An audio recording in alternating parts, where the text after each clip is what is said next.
Say sadhu, please. Sadhu, sadhu, sadhu. Most venerable Bambalapiti Nyanaluka Pero, the world famous Dharma preacher, meditation master, retreat specialist, and our spiritual teacher. You might have heard about Bhante like many times in your life and seen you. I met Bhante like 5, 6, 7 years ago at Miss Manisha, Mr. Tirana Balasuri's house in Long Beach, along with Mr. Asanka Jayawardhan Hotel from Australia. We had a session over there at the house, and also we organized another session at our temple, Shanti Vihara Buddhist Center, Pomona, by that time. So Bhante visited our temple, so I met Bhante over there. And after 5, 6, 7 years, I believe Bhante is back in the United States. Even though the Bhante was going through some health issues, Bhante still wanted to make it. So we are very thankful and grateful to you, Bhante, for being here and taking care of our people, human beings. So when it comes to Bhante's life, born in Sri Lanka, raised in South Africa,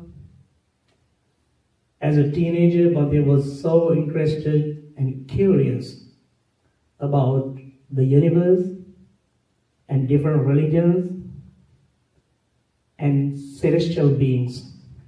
So Bhante was so much interested in astrophysics. I'm interested in astronomy, but this is delving into much more deeper studies about celestial beings. Because we believe and we know, when it comes to science too, this is not the only planet with living beings. We live in this Milky Way galaxy. In this Milky Way galaxy, there are more than 400 to 500 billion stars and uncountable planets with living beings. And they believe at least 555 million planets with living beings. So don't think this is the only planet with living beings. So there could be millions and millions of planets with habitat conditions. That's why Bhante was so interested in astrophysics back in those days when he was a teenager. Then Bhante wanted to go to Princeton University for his further studies. Somehow it got cancelled. Then Bhante went to Cyprus for his higher studies. And in the middle of his studies, he went back to Sri Lanka. He was still studying about the Bible, Quran, Bhagavad Gita, and all the other religions, and about the universe. And then Bhante met one of the great German monks and followed his teaching and got his advice and guidance. And then Bhante became a novice in 1999. And in 2001, Bhante got his full ordination. And from there, Bhante started his journey as a Buddhist monk, a meditation master, and a retreat specialist, and a spiritual guide teacher. Then Bhante practiced in many different forests in Sri Lanka, and especially in Himalayas. And then Bhante faced near-death experience while he was climbing Mount Kailas. So all those are life experiences that Bhante got, and he's sharing all the experience with us. And after all these things, Bhante wanted to share what he discovered practicing the Buddha's teaching. Right now, we have been lucky to meet this Bhante because he does not usually appear in public. He appears in public very rarely. And this time, we got lucky enough to see this great monk. So, main sponsors, Jayawardhan family, thank you, and all the other supporters and family and people, thank you. We have people from different states who travel all the way down here to join Bhante, and also different faces. Though we have different colors, different skins, different languages, and different religions, different food, we all got cut from the same genetic cloth from somewhere on the planet. We all got cut from the same genetic cloth somewhere on the planet. So we all are brothers and sisters of Mother Earth. This is our Mother Earth and we all are brothers and sisters. That's the Bhante's message. Bhante will start the session. And also next week we have a retreat, right? Ms. Jayawardhan, in Mount Baldy. We invite you to join that too on the 5th. We started on the 5th in St. Center in Mount Baldy. So to welcome this great meditation master, spiritual teacher, say sadhu, sadhu 3 times, please. And right now, I will hand over the leadership for Bhante to continue the session. Thank you very much. May you be blessed. I also would like to thank Yasas. He's the one who Oh, actually worked from with Austin, me. right? Yes. Oh, I didn't know. He's the one. Sorry. Thank you very much, Yasas. I talked to him many times, but I haven't seen him. Thank you, Yasas. All right, thank you. Thank you, everyone. Bhante will continue. Thank you. I also have to thank Jess and Brother Derek and Our pleasure. yes, all the directors or whoever is from the University of the West. Thank you for giving us this short notice. You guys are amazing, and I'm very thankful to you guys. Well, we Within thank you. We're 24 very happy. hours. Thank you so We're much. very grateful. Thank you.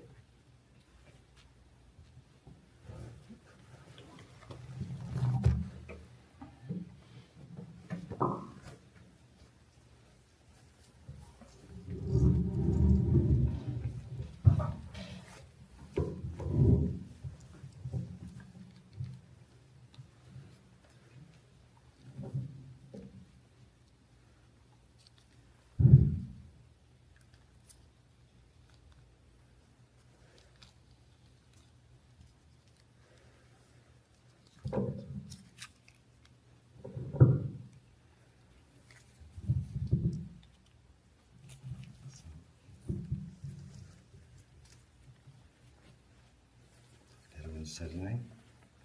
Blessings of the Triple Gem to all of you. I wish you all good strength. Even from now, we all need strength. We all need power to do something. So first, I'd like to really pay my great master, the Buddha, my gratitude and worship for him and refuge to him, and the Dhamma and the Mahasangha, the Arya Mahasangha, and also my teachers who brought me to this, guided me, and welcome my brother monks and also the friends in the Dhamma.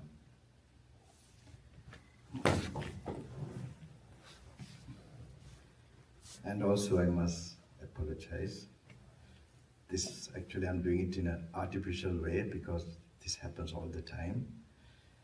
One reason is it's not this speech or something or coming. This is a new way people have got used to listening to speeches. So actually I'm also living, I have to practice the teaching. And it's a daily practice. So with the practice only I come.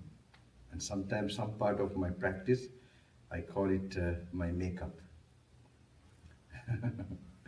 And makeup, you all put, not men I guess, but women put makeup normally. So it's a constant practice, and this also practice to meet you all. It's actually performing a duty when I see the calling for me to, be in the outside world and externally help the people in an outside way. So this one occasion, it started now 2 years back, and I couldn't come here, but and now this also was going to get postponed because I was with some viral infection. For 5 months I was really out, couldn't do anything. So, but my devotees all were worried what happened to Bhante. I have never fallen sick so much, but I used to tell them before also, when yogis fall sick, they become more powerful. When you're on the path, if some obstacle or anything that comes, you will become more strong. If you're on the path, everything comes as your blessing. It's not easy.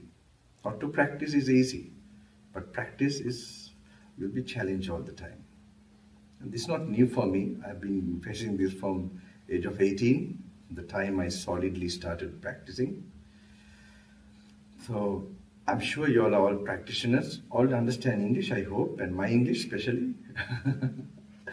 Okay, so, and in this particular trip, I want to share something very specific. Have you met me before? Have you seen me before? The last visit? 7 years ago, I think. No, this is your first, okay? And I think I have some Chinese connection. I feel so connected. Maybe one birth I would have been Chinese, or some relations of mine. I feel so connected to them. So are you all from Malaysia? There's two Chinese, right? Malaysian Chinese, and then also Singaporean. You all are from original mainland, huh? Okay. Because I happened to travel to mainland to go to Kailash. Mount Kailash from Chendur. I have very special devotees from there who are very. So anyway, give me 2 hours, okay? Try not to go. Most of you today, this is the second journey. Yesterday you met me, right? And today, okay. Yesterday you meet, no? Some of them were there. All right.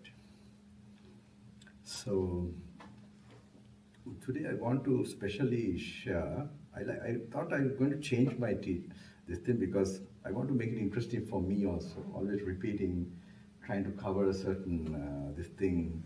So I thought I should ask your questions but then I thought I'll miss some, a general message I want to give. But I'm sure you all have already been practicing and trying to practice the teaching. So I want to get into some points that will help you and drive you into a direction. But I'm sure all of you are interested in Buddhism or anything. It's for one reason, to know this world, one thing, okay, and to be self-realized. We have this term all the time, self-realization. It should not be taken very lightly, because now Bhante also was telling about, in those days I had this actually about other planets and other dimensions and all that, okay.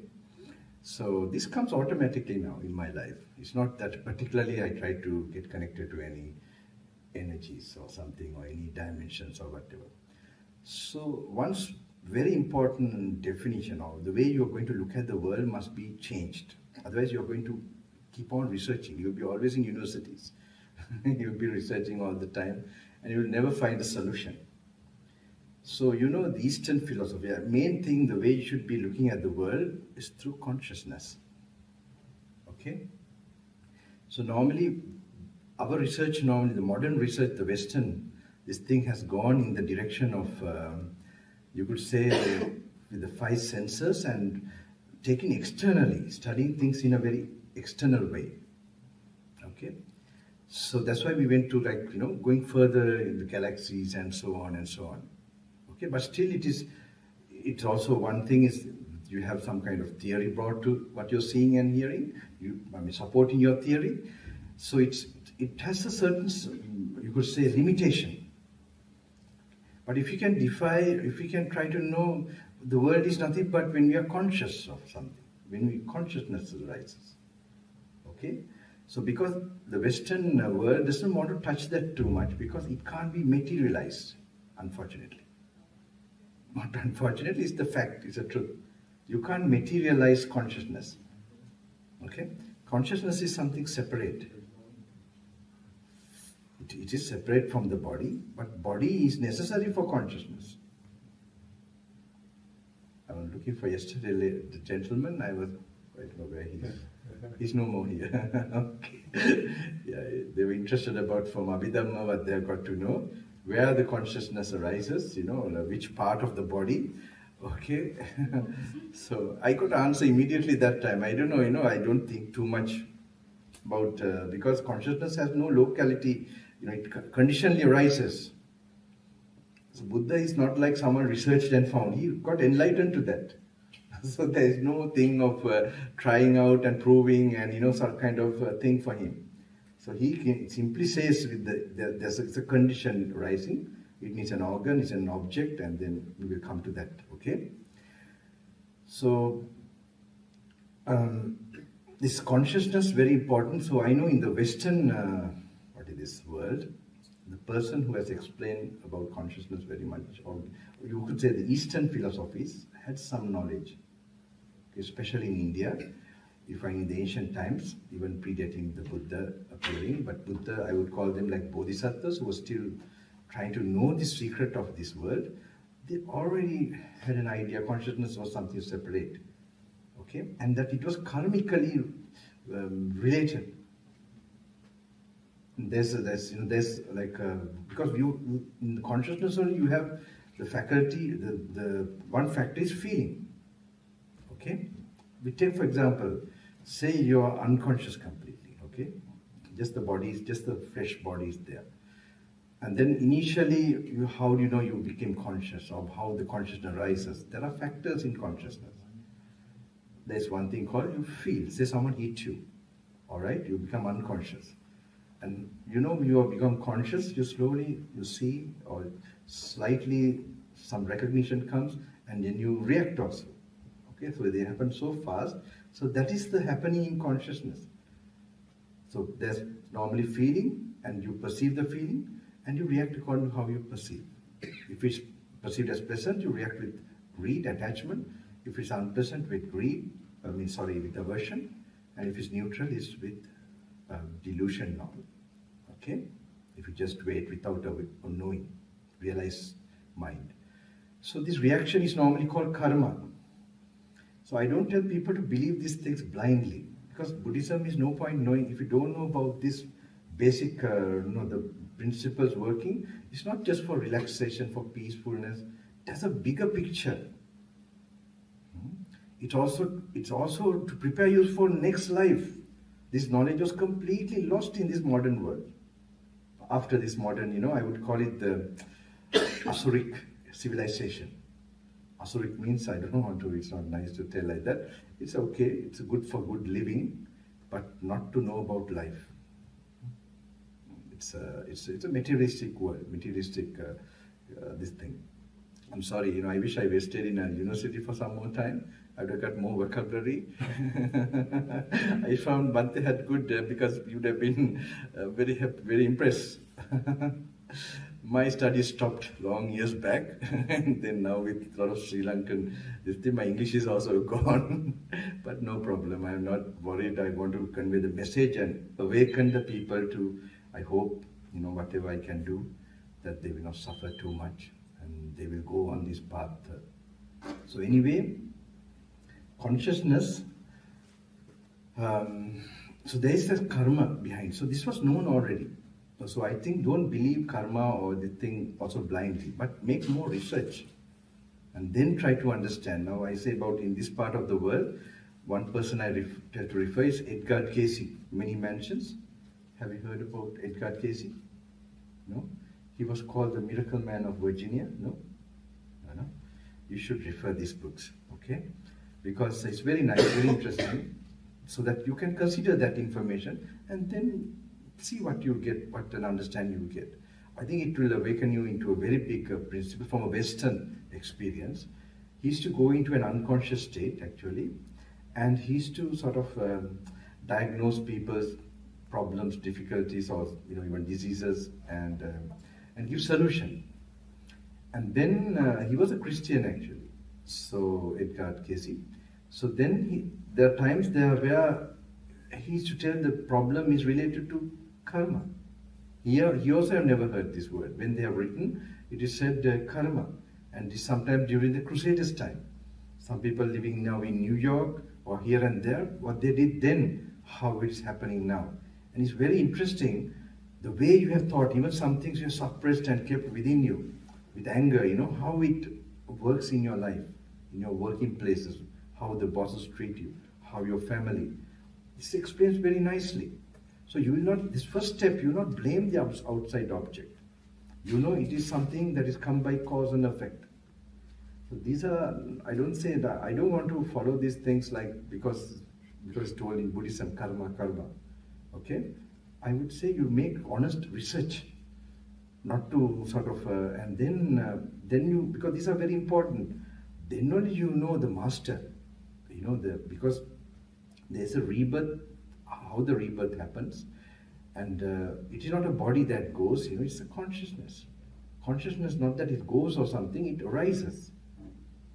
Okay, conditions are there, then it arises, then it has a,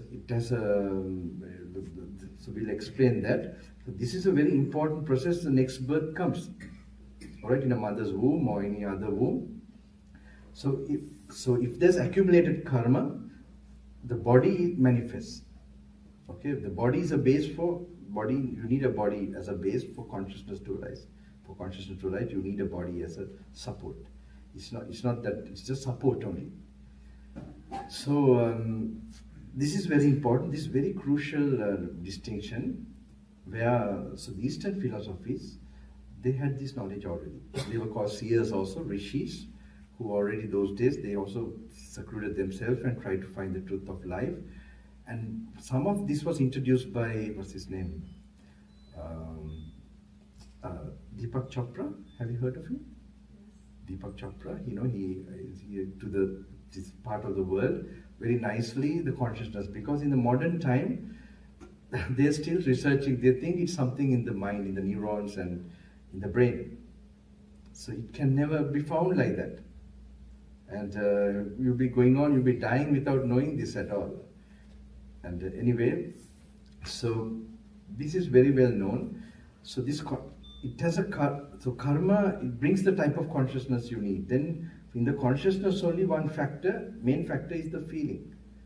So in short, in simple terms, if you say, if I give suffering to somebody, I get that suffering pain. So the pain comes in the feeling part. Okay. So this is there. So the Buddha had already this knowledge, or when that background was there. Then he adds, because there's another thing, those days they had this permanent soul. The permanent soul, the idea of permanent soul. So it's very interesting. It's also an experience in consciousness. It's also called pure consciousness. Okay? And pure consciousness is called. What is pure? It's pure from greed and hate. But it's not pure from delusion. Okay? These days it's getting very clear to me. Because so it's normally, so in the ancient times, they already tried to escape from consciousness through samadhi, through dhyana. I hope you're familiar with my talking, talking about mechanisms of, because I want to go, I don't want to waste time now, we don't have much time. I hope you'll get this subject, because I'm not trying to give any knowledge as such, I want to give you some, do you all understand what I'm saying? So it is also part of consciousness, okay? So normally, normally it's called also in the Hindu tradition where they practice, and the highest they could reach is that pure consciousness. Even Deepak Chopra will talk about it, about pure consciousness, that it is like an ultimate thing that you can, achieve. It's a kind of, it's also equanimous state, equanimity. It's filled with that. But then according to Buddha, wherever there is consciousness, it's a rebirth. So the Buddha was very, it's a rebirth. So it is according to Buddha, it's actually very higher world, like the Brahmaloka. Brahmaloka, do you know? Have you heard this term? Brahma. It is like, they are like desireless, they are like beings who are really desireless, but they have this sense of I still, okay? It's not removed. So that plane, because that represents that consciousness, most probably they would arise in this state. So, but after that condition or that momentum is gone, they have to come back again. So Buddha saw this, and then only he found these 12 links. Have you heard about this, the 12 link? The 12 wheel of life, you have heard about this. This is very unique. Because when you know how the consciousness arises and how the consciousness will never arise. So Buddha has this thing, Sankara Pacchaya Vijnana.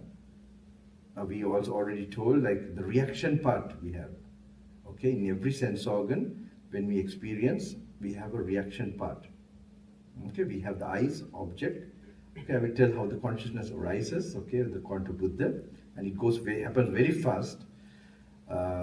So just to make it like slow motion, say you have the ear and a sound wave. Okay, so that's the initial kind of. Now this kind of talking, thinking, okay, will also lead you to enlightenment. You have to think. I don't want to tell the story parts of, I will come to that, because why I'm telling you this, the thinking meditation will lead you to enlightenment. But the thinking should happen where you must also cultivate no thinking meditation. Okay. No thinking. With no thinking, thinking happens, that will happen, the real enlightening thinking.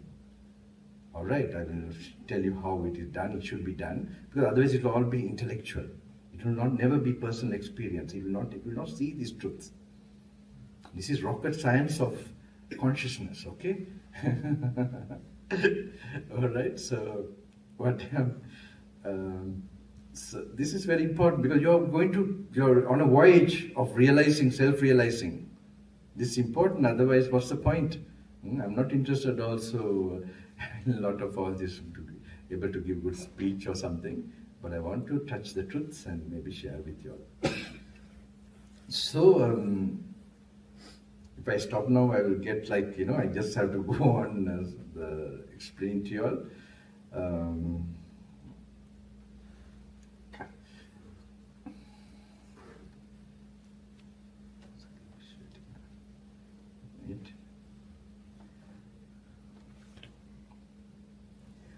So when an object is like that, okay, so this is normally, so normally you have, like as I told you, in slow motion, this is very important, the karma is working. Okay, the karma, like the reaction part becomes the karma. Now you have an object, you have a sound, so when these two are there, they are material part, okay. Then there is that initial kind of, is called attention or a manasika, So these three coming together, the three have to come together. Then there's the initial, that happening, that consciousness arising. Okay? Consciousness means a contact is called, but they happen like simultaneously. One of the factors of consciousness is feeling. You have a sensation.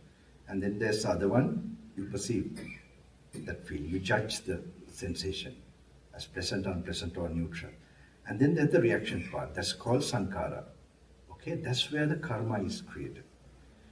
So that is the cause of consciousness. Okay, so the whole practice is how to stop this reaction.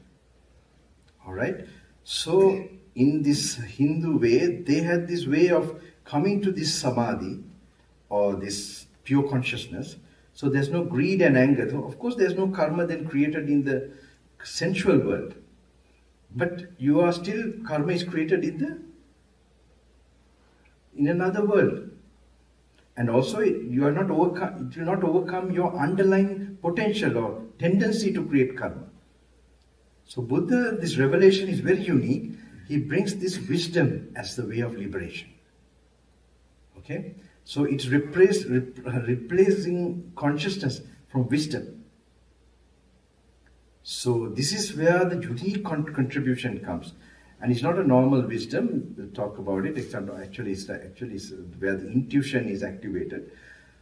So this where there's dispassion, complete wisdom that brings complete dispassion, and and the other one, Buddha's purpose was to remove suffering, and his wisdom is that purpose. So he knew that craving is, any kind of attachment it's the cause of suffering, and when that craving is absent, there cannot be suffering at all. All right. So this is this slow motion. You must know this consciousness is something this is very important to know that you have to know that it is like, this is how it happens. For these 5 things only. So we have a body which is always used for consciousness to arise, and there is this contact, and when they arise, for this only we get craving as well as the idea of I. Okay? In the absence of this, without craving, we will not get the idea of I also. It's an idea. Okay, the sense of self or sense of ego. I'm going on a different track today, isn't it? Because anyway, I will come to that, why you should be thinking about this. So very important thing is there. You have to, the thing is, it's very important that now, we are going to face death one day. Okay? So how we live, we must know what to live, how to live, that we will prepare for that, as well as, okay, if there's, by this time, if you're research, you should know there's another life too. Okay? If you don't know that, then better not think about these things still, because no meaning. You must first find some solid idea that there is karma first, actually. Law of karma. And also you must realize to some extent that there's, according to karma accumulated, then there is another life coming next. Based on this only, and also the other thing you should know, is these things cannot be studied in a theoretical way. They have to make it experiential. You have to change your life. You have to change your lifestyle. You have to sharpen your faculties. You see, you can't be intoxicated by phone and all these things, not today is a one. You have to sharpen this thing and have good lifestyle, and not sleeping late, getting up early, all these things, not for just good living or health, just to sharpen your faculty and you become someone who realizes these truths. So this is very important, I think. And also you have, I call this happiness without a reason. That happiness you must learn to change your life to. Not, normally we have sadness without a reason. Okay? Why? Because with senses, 5 senses, when you allow, your potential nature of tanha, craving, increases. It's a universal law where when the craving is increasing, your suffering has to increase. You can't just put artificial smile, haha, I'm okay. It won't work, This internal suffering has to be there. It can be seen, it can be felt. But if your craving decreases, it will be a universal law. Within you, you'll find joy. You can just sit and wait, no reason, just you can be here. This is very important. This can be achieved in a human brain, human life. So these are just, at least this much you must start your life. So this will at least lead you to, if you die, a Devaloka, or if you're really blissful, if you're like on high, meditation high is there, you know that? You have high in other things, but there is also meditation high. There's blissfulness coming. Normally if you take samadhi, blissfulness means like, it's actually, that feeling is a lot of that, you could say, spiritual, feeling. I can't know how to explain it. We call it niramisa. So, but that is Buddha tells to indulge in that feeling, because it doesn't damage your wisdom.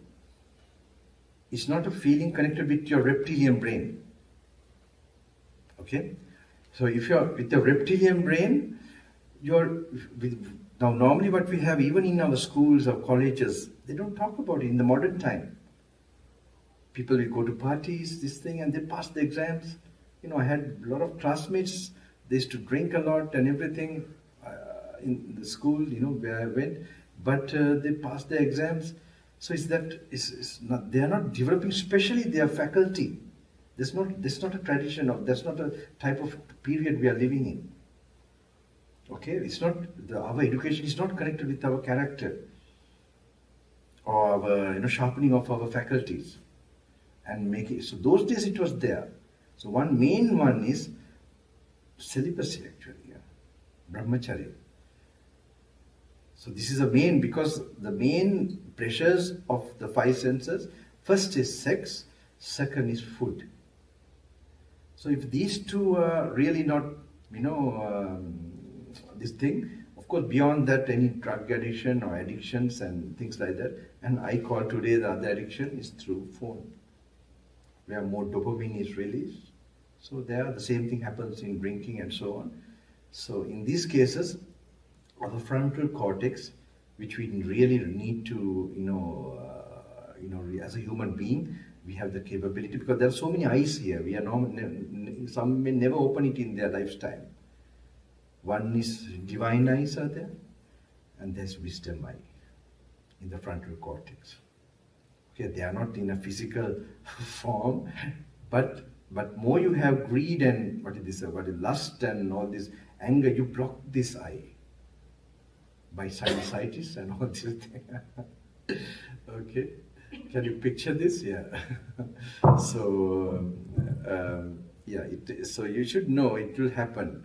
So anyway, this is there. So very important, you have to change your life.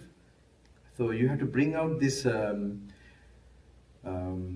call it, at least to know your faults and where you are and where you have to get next. And so it's very important the habits you develop, daily habit. And even people who have normally been successful in normal worldly life, even some billionaires, they do it unconsciously, some part of these practices. When they normally get up, they empty their mind. I have heard that. They empty their mind from, I don't want to tell who, maybe Elon Musk or Musk. Okay, but unfortunately, because they're going in a material way, they also get involved. Maybe I'll be now arrested, don't worry. they will be also going to intoxication. Because you find that, that if you remain too much in the devil's area of the five senses, it's not, you're not going to be very, very, you're not going to evolve into, you're going to be trapped in a not a good thing. You find billionaires, they are drug addicts, They have so much money to spend. Not drug addicts means they would spend their time in, just because their mind is still working in that pressure area only. And billionaires and so on, and maybe they have 2-3 wives, or maybe 80 years old, they still get married, and so on. It's so unfulfilled. They're still in the sense world only. So you must be fortunate, that you're not trying to enhance, and some karma is there for you to now have more self-inquiry and to go beyond. Before you die, at least to have fearlessness to face this death. And that there is some karma also, because I too now am like, say, of course, when we went to southern Lesotho, southern Africa, from that time I'm this thing, but I'm more interested, not like my brother. I'm really more, searching, always sort of kind of different. So it's coming, I can only explain it from previous life. I see as myself as an old monk, striving those days, and when I was young, this birth, I was getting a lot of results. All the hard work. Because I used to go for walks, and just, it's a long story, Bhante told some of the things, but even theory of relativity interested me, and Einstein was my hero, that's why he helped me in a certain way, and then I related to other worlds, and then I think last time I explained I don't want to go to that topic, okay. It might interest some people interested in physics and psychology. I made mind particles, and something goes as fast as speed of light, it goes back in time. So I related that to memory. It is okay. And then there should be a point where time might stop, like that I assumed, but that led me to this impermanent perception. So this is, I think, some meditation I would have done in the past. Others would have gone mad, just thinking in this way. It brought me those experiences. So I want to now actually tell, you have to personally to get experience, you have to change your life. That's very important. And you have to get that. It's also given nice way. Okay, like you have a water, and if the water is full of dye, you can't see your reflection, right? Like you look at the thing, if the water is full of all the colors they have put inside, you can't see your reflection. It's like sensual desires. Sensual desires, if you experience it more and more or allow it, it will diminish your ability to see the reality, truth, wisdom. It will diminish your ability to have this faculty. And now, if you have a boiling water with full of anger and so on, it's related like that. You can't see your reflection. So muddy water like that, drowsiness and so on. So you have this other aspect, faith. These are the frontal cortex, faith, mindfulness, and you could say effort, not lazy. And then main one out of that is wisdom. Okay, and then and samadhi.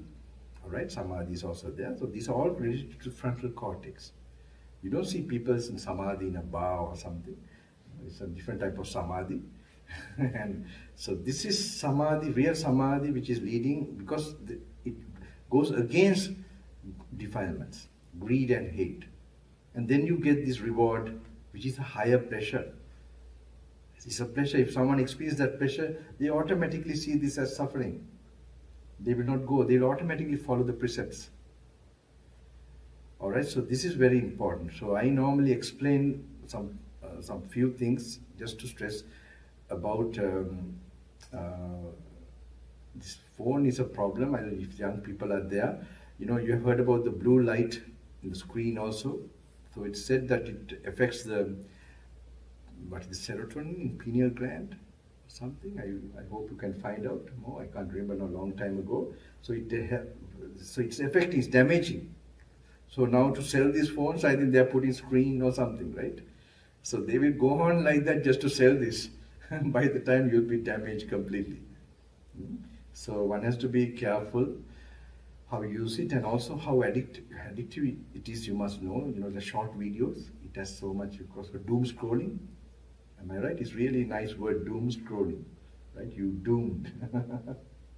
So this is not a joke, really. It's really very important. You should be aware, because if you go on like that, I don't think, our life will, day by day, will go on, and it's like we will not really change ourselves properly. You will have to use it for sure for GPS and for communication, really what is necessary. But keep in mind that you must learn to slowly reduce these things to improve your mental health and making your life sharpen and make your mind a university filled with wisdom. So I think this is very important.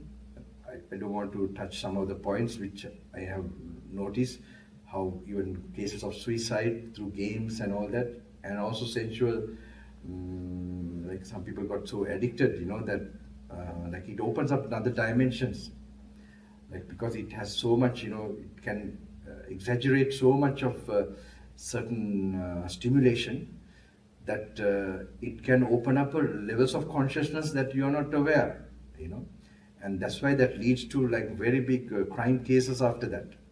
Okay, if they have the potential of doing that crime, so then they will be driven by that, because you'll be possessed by certain forces. So you're inviting those forces. I hope you understand what I'm talking about. I don't know, so just to be aware, even a small snake or a big snake is a snake. So, but for your practical purpose, you'll have to use it. So learn how to do it, but make sure that you are, and make a good habit. So I know another thing, that those days one of my teachers, he used to tell, one of me is like, we didn't have too much together with him, but from small age I knew him. So he really was putting things out in a very practical way. He passed away already. So he told one time, like when you have some negative emotions, you have a corresponding, hormone that is created in your body. Okay, like for example, you have anger or even greed or everything, like anger especially, or aversion. Then you have adrenaline, fear. So adrenaline makes you have those thoughts.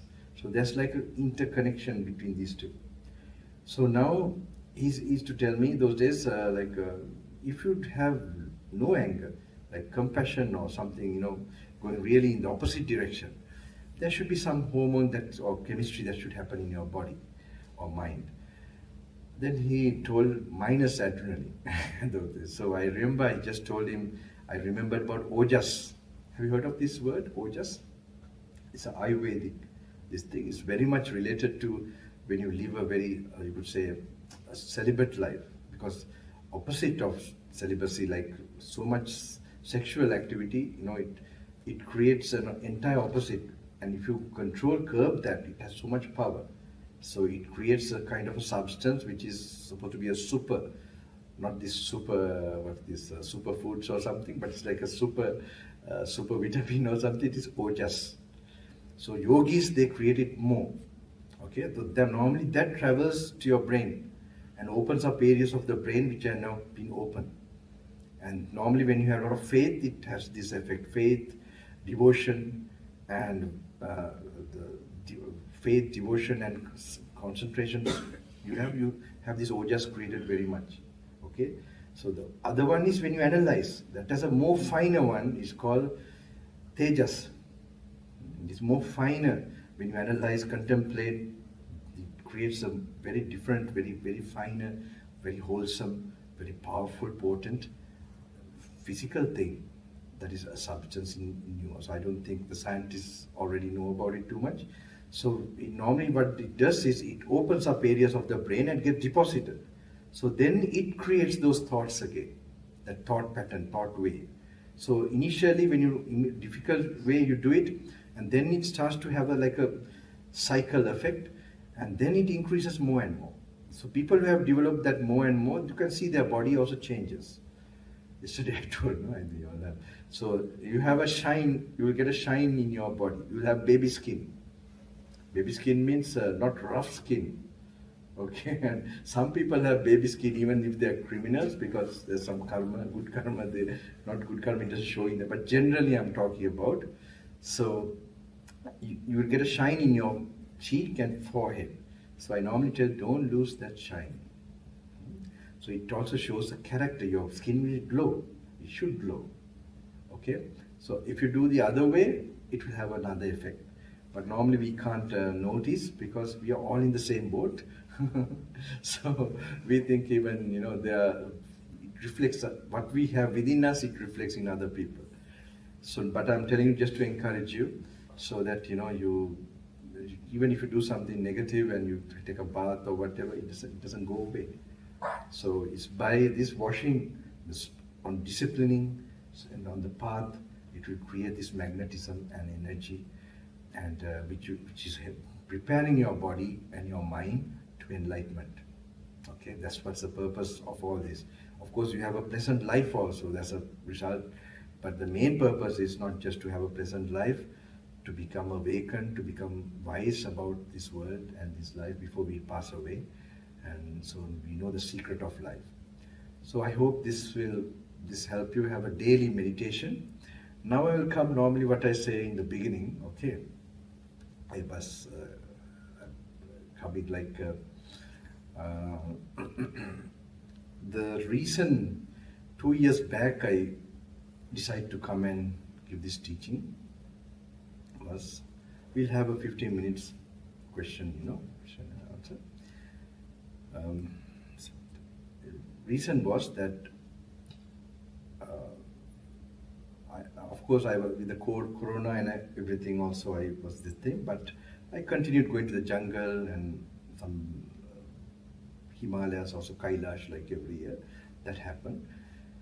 But in last 2 years back, one of my assistants in India, he just told me there's one special yogi, please you can go and meet. But I was not very impressed. I thought, why should I?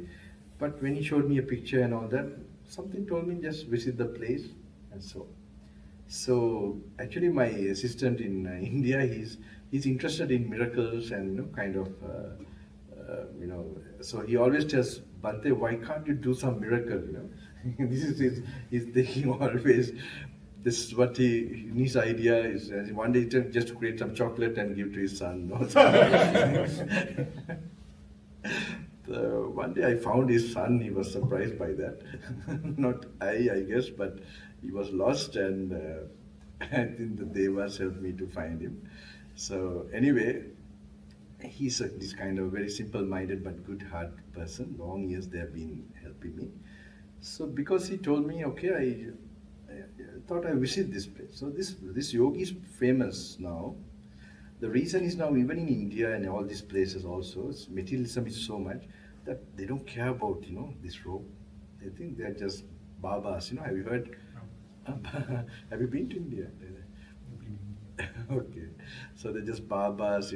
Some are smoking. Some or other way they would think they are full of money and all that. So they don't see they have some spiritual power. Okay, of course there is the past. It's happening even in our countries too, everywhere in the world. So, but time to time, as this kind of situation is there, also there will be someone popping up, showing actually there is this power still is there. So what happened? This is such a Baba or monk in the Hindu tradition. There lakhs and lakhs of people are coming. What he does is, what he was famous for, like he would call someone from the crowd, and he would tell to sit down, and then he would have a board. He would write, he would write, and then he'll ask, "What's your problem?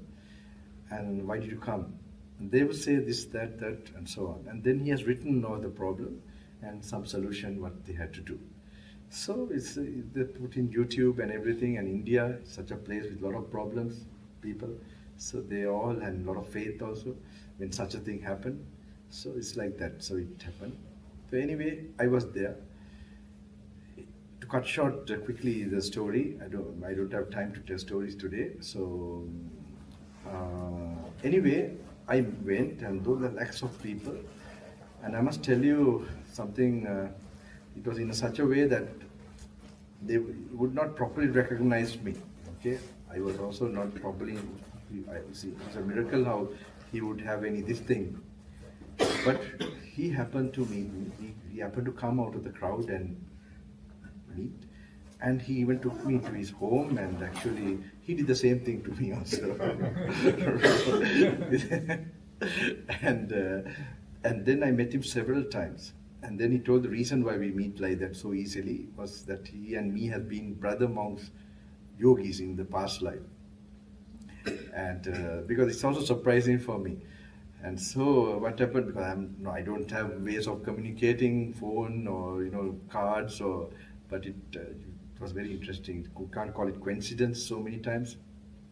So then what happened was, very interesting thing was, one day he came out and said, not enough, a lot of crowd, but he just comes to me whenever I'm from there, and he said, not enough. And I asked what his English is also not good because they are from very village, he's not educated at all. So young person, very handsome, very, very, very vibrant, wonderful, to have beings still walking on this planet, giving again some life in different way. So anyway, he told, I asked him, what is it, Swami? Then he said, he also don't know. So he said, in my room, I will explain to you. And then when I came to his sort of kutia, you cannot imagine, it's not some kutia like this, thousands of people. So it's a very interesting, I can't put you the picture exactly what I was in. So it's very, very, you go to like a different period of yogis and masters when they were really alive. So when I went there, he explained, we expect you can do more meditation, more power you can get. That's why we want to encourage you. Not that you are not, he didn't say like this good English, like flowing. It was through a translator. Okay. So I want to encourage you. And then I went back and I started practicing very much. Now I must tell you, before becoming a monk, I have been doing this analyzing, contemplation very much with the sutras. Buddha's original word. Now I was talking about consciousness and so on. These things I have been doing very much. Okay, and I knew that that's the way. There's no doubt. So my teacher also enhances that. My German teacher, he was the one who brought me the suttas, and I'm going to give you all something in that direction. I hope I can cover that regarding how to think about it, so that it will help you. And so what happened? I was doing these things very well, and it started from physics already. The impermanence perceptions I had when I was 18, and it in that direction. It comes by thinking, analyzing. Not too much thinking also. It is, I told you, a thinking that should happen without thinking. So, without thinking happens how? When the 5 hindrances are absent. When the water is not with dye or colors or boiling or like that. The brain is like that. The mind is like that. When it is there, is no thinking. Thinking comes with mostly the 5 senses, sensual world. Okay? When they are absent, you have one thought. That's where the samadhi is. Okay? One thought is like no thinking. Okay? So this is the one that gives you that intuition, I would call it. So that's where you have the wisdom taking place. So so what happened when I was young? After I became a monk, I started living a very tough life. Okay, tough means ascetic life. Not because by force. I imagine a monk's life should be like that, and I felt very familiar with that. We used to go walking and all with arms round, and hundreds of kilometers. Initially I with my teacher, and slowly. But day one we started Pindapat, not like like this arranged. We just goes. That's why his first instruction was the Pindapat. That's why hopefully his blessings will also come when people are. That's what I just do it wherever I go. So I had to live a very tough life, and I also had to live with some tough brother monks around me. That's not, I think, my karma. I don't blame them. So it was not easy, the surrounding every way, but I was already prepared. So I inclined more to samadhi, concentration power. And then this contemplation, analyzing diminish. Only when I face very tough situation, like really, like in the jungle, when wounded or it happened, that where I found samadhi, I can't get that time because it needs physical certain comfort to get samadhi. Otherwise, you get easily distracted by the pain. But analyzing the pain, facing it, that you can do. That's why the power of wisdom is so much that you can use it for any feeling and keep your peace. So this one, so I inclined to. So what I developed in the past, it was there as a memory, but new wisdom or new practice didn't happen in that direction. So it went on like that. So I used to take the Samyutta Nikaya. I knew how to do it with the Buddha's teaching. Now this is what I'm trying to, this thing like original time. How to take the sutta, to contemplation and for enlightenment. Not like a study. It never should be done as a study or to pass exams. It's distorting this purpose of the suttas. They are giving visions. The sutta, the words have an ability, it gives vision into the world of Buddha. Okay? It's wisdom world. It awakens the functioning of our existence as in terms of cause and effect. It's a final science. Alright? It's a final wisdom, a final science about our existence. So these things, that's why I tell now we have our retreat. In the retreat also, you have the body, you come to the retreat. It's a plane in the sense world. Maybe it's a cabin, maybe it's a jungle or whatever place. But there you're being stimulated to experience another dimension, awakened state. It can happen, and then people will come in tears. They might see the Buddha through the Dhamma. That's what now it's actually. I'm not interested in giving you some knowledge. I'm trying to give you an experience to make you realize the two different things of knowing and realizing. So knowing, we have a lot. Someone says 4 noble truths. We all know it, but have you realized it? this is what I'm trying to actually, of course I know about it. It's not something I'm coming today and telling you or anyone. I knew it many years back as a young boy itself. So these words are there. So this is where, so this all stopped a little bit after I ordained. Then I had to go on a very, I've told you, like those days with the PT, I walked. I was a young monk also, so with a lot of energy with samadhi. Samadhi was increasing more and more, so I didn't feel also much heat, cold or whatever. So then I used to take the word Buddha's teaching. I used to take the Buddha's teaching, even when I go to Himalayas, just to, because I want to do what I did in the young to experience that again. So I knew this is the way, but only 1 page, 2 page, then after that I used to go to Samadhi. So it went on for years, until now 2 years back, when I had this meeting. So what happened? He told me, so I did the same. When he told not enough, I went and sort of practiced again, more Samadhi, and little bit I tried to read and contemplate, little bit, and came back. When I came back, he also again told me like 50%, right? Not enough. Then he told me he will explain to me, and then he explained to me, you're not doing the know me meditation enough.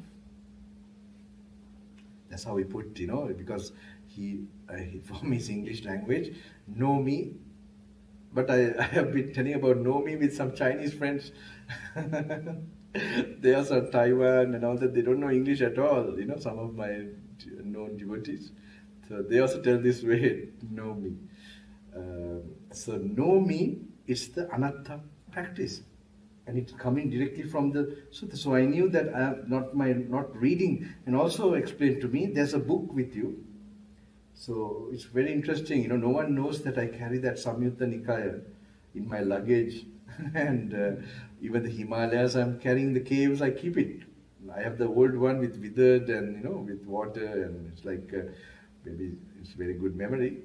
So, but I read 1 page, 2 page, and then it explained that this book, if you read, everything will be cleared out. Everything will clear out. And know me meditation is the highest meditation. Now he's telling me he's only developing a different way, but he would have seen, that's why I say it's like an MRI scan. They are seeing from their divine eye, whatever maybe I have developed in the past. They told me this is the highest meditation. If you do this, we'll have to search for you. He encouraged me that time. I know he will never do, only while he was telling me this only he's thinking about it. But he has that ability, definitely I feel, to see a person's underlying, wholesome types of things they had developed in the previous lives or whatever. I don't know. Maybe this is my assumption again. Okay? So anyway, that encouraged me. Then I knew there's something wrong. I forced myself when I went to Sri Lanka. I stopped this Samadhi thing. I forced myself to read. Just not even contemplating, just fast reading of Kandavagga. Kandavagga is the main, this one of the section where, because my teacher told me a way how to do it. In the retreat, I am doing those things for them to, get this experience. In the retreat, I'm mixing up actually, because 5 days is not enough for me. It's not enough, it's not but I'm trying to mix and give you some, actually like giving 1,000 gems, some one gem even you'll carry away. So that's how it is, this based on my experience with these people. So then I forced myself and read this Kandavagga in a jungle. I went to Sri Lanka back. I came back. After reading that, then 80% according to him. Suddenly, then I was really impressed, I'm thinking I'm not saying calmness or enjoying any blissfulness, but just doing that analyzing of a master Samma Sambuddhas, Buddhas, this thing, that there is that much of course, we know it, like Buddha is someone, if you do something,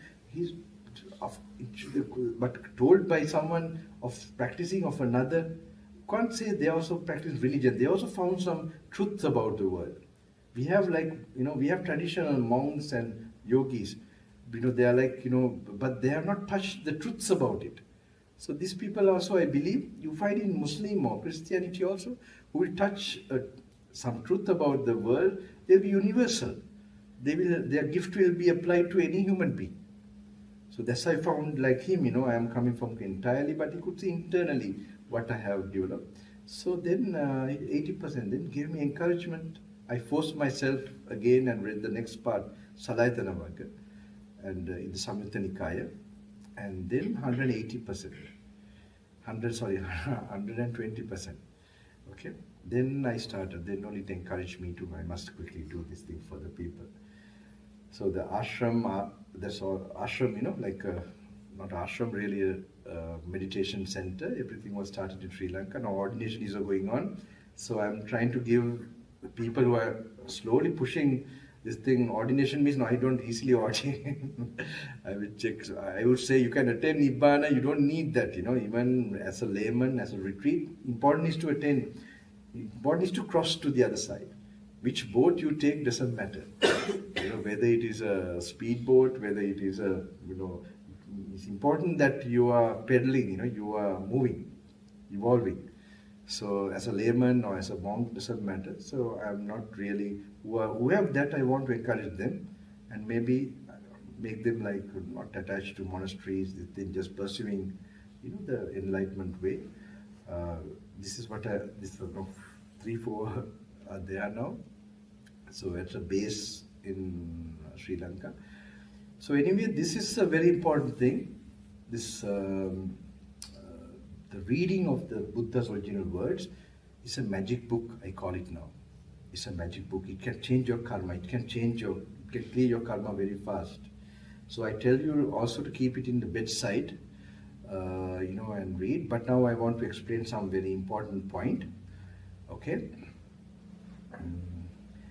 What my teacher shared, and just to prepare you, what you're reading there, is coming from the essence of those teachings, but some explanation my teacher is to give, I'm mixing it with that, so that to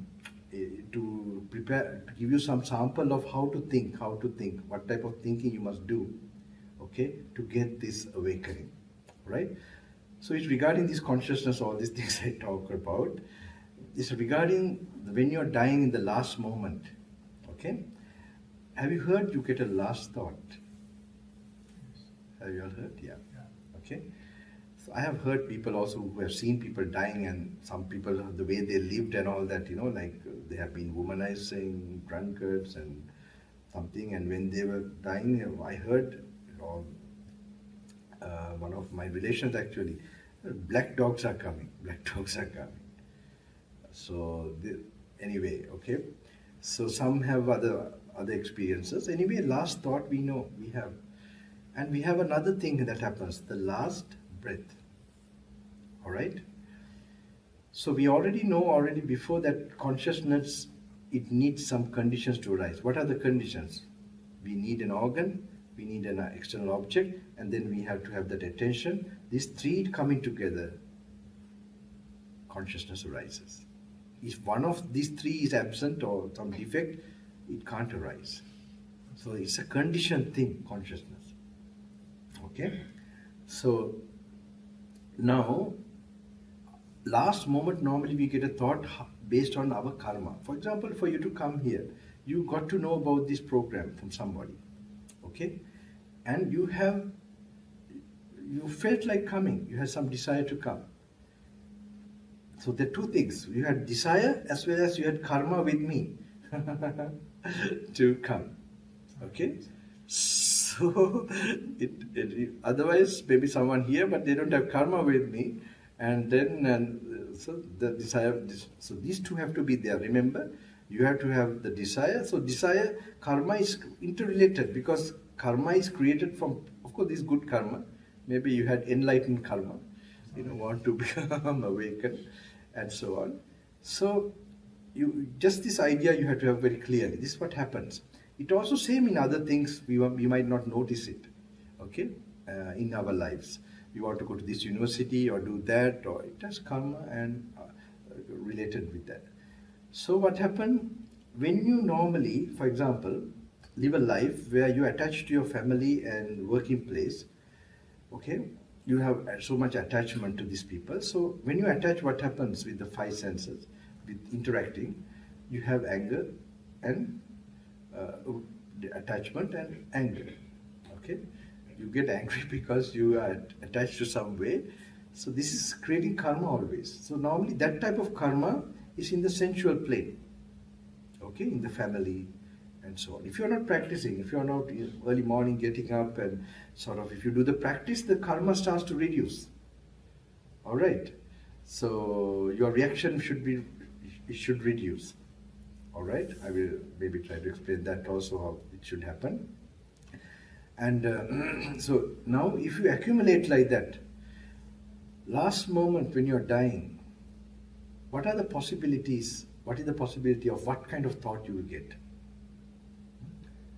If you have lived a life where normally you have been attached, you are involved with the worldly life, maybe you're not doing too much bad things too, but so normally what we are really attached to, maybe, we have interacted so much, maybe your husband, wife, or children, or, parents, like that, or a boss, or whatever. This can be an object that can come. So it's in the sensual world, an object, when you're dying. Okay? Based on the karma, type of karma we have to read. So if that object comes, now when we are dying, we have still nature of desiring. Will we be distracted to that object? And there's another thing that happens. The last breath is going. Can we watch the breath? Keep watching when you're dying, or will we be distracted by an object? What do you think? Will be? Distracted. Okay. Why? Because we have karma still, and because of karma we are getting an object, and then we have the desiring nature. Okay? So, think for example, I add one thing. Have you heard about a non-returner? Anagami. In a non-returner, why is he called non-returner? Because he doesn't return to this five sense world. He has no karma in the five sense world, and he has no desire in five sense world. So, but he's still not arahant for some reason. Okay, but this, when I'm talking, you have to learn to picture this within you, like you are becoming that, and what will happen, like, you have to personalize it. Then only it will become a meditation object, a thinking thing that will help you to become awakened to something. Okay? So, for example, now when he's dying, when he passes away, he has a last breath too. He has no desires. Will he be watching the last breath? What do you think? Yesterday, I hope people who came yesterday, what do you think? Do you think he has no desires at all whatsoever? And he has no karma whatsoever? But why is he not an arahant still? He's not an arahant because still he has some desire. Not to this, for samadhi, for neutral feeling. Okay? I'm fast, I want to give you the answer, I can't wait maybe long. So, okay, mentally picture this in your thinking mind. Okay? So then, and he has karma also, still in not this world, in that such a divine world. So when last breath goes, he'll be distracted by the feeling of peace or not. He'll be distracted. So when distracted means he'll be focused. Focus means consciousness can arise or not. The conditions are there or not. Yes. Conditions are there. Just you have to see how, when there's the conditions, how it arises, the consciousness. Okay? So just think of the arahant, for example. Just think you became an arahant. No desires whatsoever. No karma also. Will you be able to keep your attention the last breath? Just watch. If you are there completely, will there be conditions for consciousness to arise? Will there be? It's not a big question. There won't be. Okay, but my teacher used to warn me, it's deep. I also warn you, it's deep. later on, if you happen to read the original sutras, and I hope you will be able to, and these are to be contemplated in your walking meditation, you must keep your area of thinking in this. Not too much thinking, too much. If you want to, you have to limit your thinking to these essential things of how the conditioned nature, and so it's not just to talk about the Arahant, it's talk about the conditioned nature of Arahant, consciousness. This kind of explanation is told. So this is just a sample, just an idea for you to learn to think in the Dhamma way. So, and if this is done with your character developed, placing your attention more to the present moment and then thinking. These two should go hand in hand. Okay? Present moment means emptying your mind. Be mindful and so on. But you have to think also. If you just be mindful, you don't get that deep wisdom. You have to have the Dhamma thinking. Then only you will have the proper level of enlightenment that can happen. Proper type of wisdom that can happen. So, reading the teachings, it's like meeting the Buddha directly. And that will definitely, and then meditating separately. These two should go together. With Metta Bhavana, with Anapanasati, you must start at least tomorrow, tonight, just make a start and be mindful when you're going, coming, and then sense control, what you're seeing, hearing. So then you become a yogi. You're very careful what you see here. Those are permanent practices if you want to do. And trying to, when you're driving, you're holding the steering wheel, feeling the seat. And then, you learn to remind yourself, these simple practices, they should become permanent. So, you do it, repeat. It will not happen naturally. You go, you run again, your thoughts will go, the habit of what I'm going to do and what I've done. But you have to remind again just to do this practice. Then it becomes slowly a habit. And when you're walking, also remind yourself, don't walk fast. Let me be mindful. Let me experience peace and walk. And like that, when you do, side by side this, and then reading, then you're on a path. Not reading everybody's ideas. Go to the horse's mouth, the Buddha himself. And I will tell you, we are very sure of this path. There's no this thing. So I hope I have... we'll go for questions. I think we can, for me, make it interesting for me also. Yeah, please. The Nomi meditation you said yesterday, I thought about it, and I'm not sure if I'm practicing this correctly. I picked little things up by reading different books of different adhyans in Bangladesh. But maybe you can check and see if I'm doing the regulation of it, or tell me what to do next. So, after going to Samadhi and allowing myself to calm down from maybe a very, very difficult day of work, I have learned to come and try to get an accounting of the day. And I try to find if I had some sort of a difficult emotion that built during that day. If I got agitated, if I got mad, if I got sad, if I got hurt. Yes. And I try to remember that, and through the Buddha's teachings, I know this is because of my defilement. So I try to look inside to find my defilement, why I got sad, why I got mad. And sometimes it's very difficult because I lie to myself. And I sometimes feel like I see it, but I'm lying to myself. And then I look again the next day. Sometimes I see more. But later, when I see the actual defilement, I'm very emotional.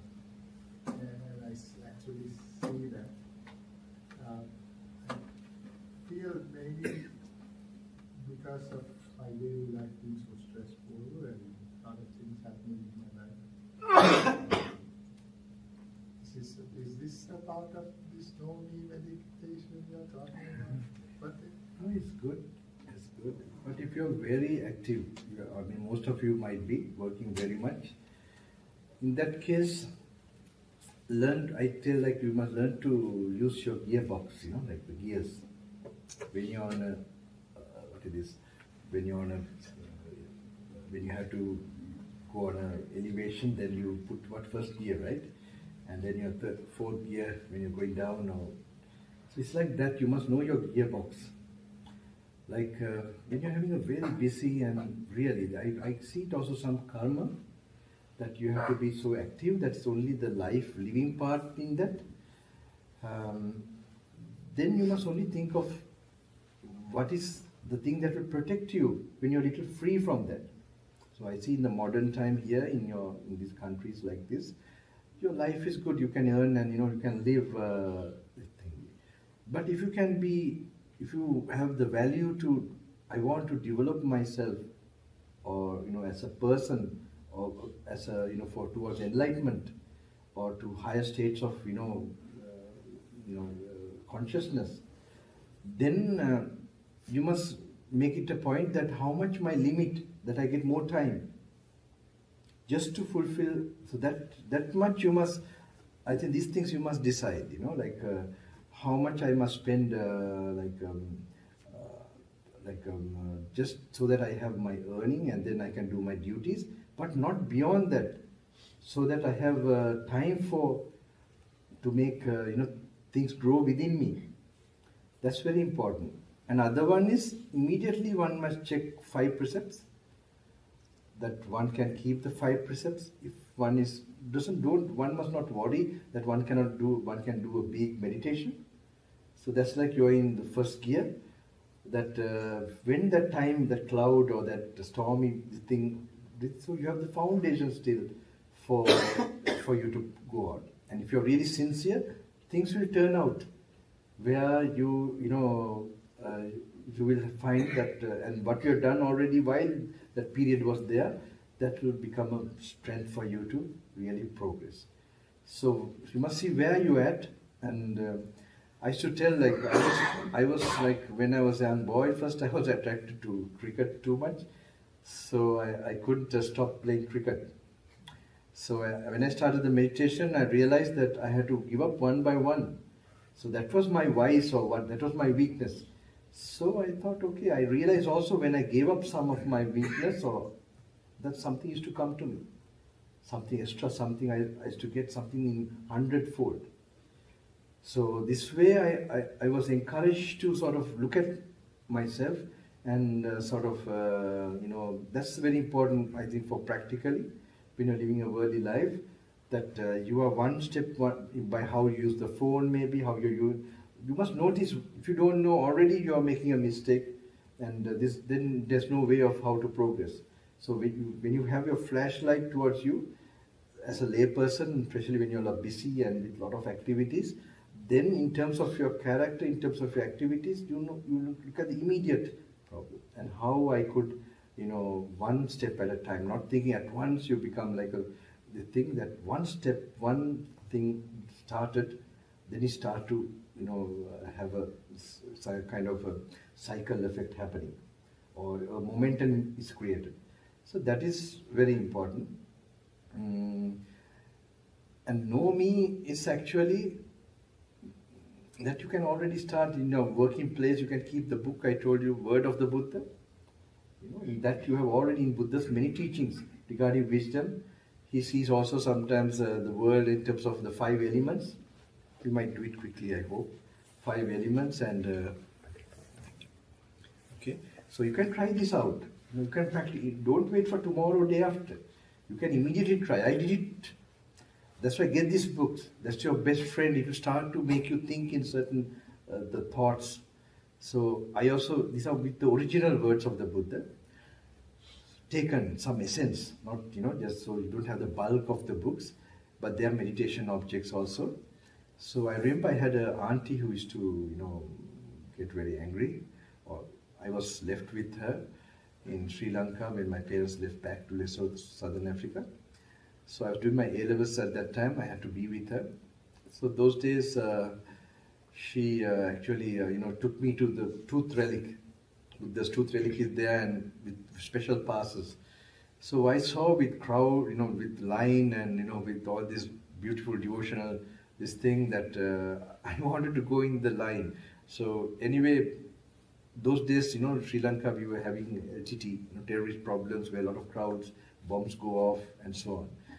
So when we came back to city, the Colombo, I suddenly, those days I was little, really odd guy. That time I get some feeling and I want to do it. I would not ask even elders, can I do? I will say I'm doing like that. So I told her I'm going back, I'm going to see the, tooth relic again. And she just, shouted at me. And when she shouted, I remember one day back or 2 days back, I have been reading the Mahasti-Padopana Sutta by the Buddha. It's by Sariputta, Buddha's second main disciple. It's very much analyzing, and this know me comes very much. Maybe we'll try to do a little bit here, that how it's a concept, it's an idea. Like if you take a part, like for example, Buddha explains, or Sariputta Maharatan also explains, that normally Buddha didn't see in terms of atoms, right? It was explained more in terms of nature, hard nature, soft nature, hard nature, watery nature, fiery nature, like this. So it takes like what is more of hard nature within us is bones, teeth, like that, okay? And then if the hardness of the tooth here and the hardness of this mic and outside any hard object is same. Okay, there's a way of looking like that. So that perception when you develop, it's like you begin to see that your body becomes empty. Like empty of a person. That is a conceptualized thing. All right. So what I used to read like that, those days I also had the habit of applying and visualizing it and practicing it. So when my auntie shouted at me, I immediately meant picturing this. The sound is not mine because it depends on, it's a perception and it depends on this body. The body is already not mine. So then like that you would have to increase your wisdom. So this, you can try it out. And then see next time when someone is shouting, don't experience it through the 5 senses, try to experience it through your wisdom. Have you tried this? In practical bosses and all that, you must try this. In your working places, with your children maybe. This I have tried and we should try this. Then only becomes then you're using that wisdom, you're not creating karma again. It's not that she's wrong, you have also scolded, you had this angry nature. So this is very important. This I did those days, so now it's all, this Dhamma has to be, that's why when you're reading, your perceptions are changed, you'll be changing. You'll be slowly changing your personality, your person, because of your association with the enlightened Buddha. If you're watching always like those days, I used to like Bruce Lee and I'm not joking. You? Too much, too much. My mother had a hard time with me. And if you see those movies and all that, when you go out, if you get slight, you want to check those punches, right? This will happen. So what you put into it's also things that we associate. You have to be careful what you associate, the energies of people. Not that you say you're a sinner and I'm a good man. They definitely influence you. So you must physically, if you have doubt, you must not associate a person who has to find that energy is there, because this is also very important. All these things influence. So a book, a word, this all will be influencing you. Okay? So I hope this is very important. Now, when you read these things, hope we can quickly do.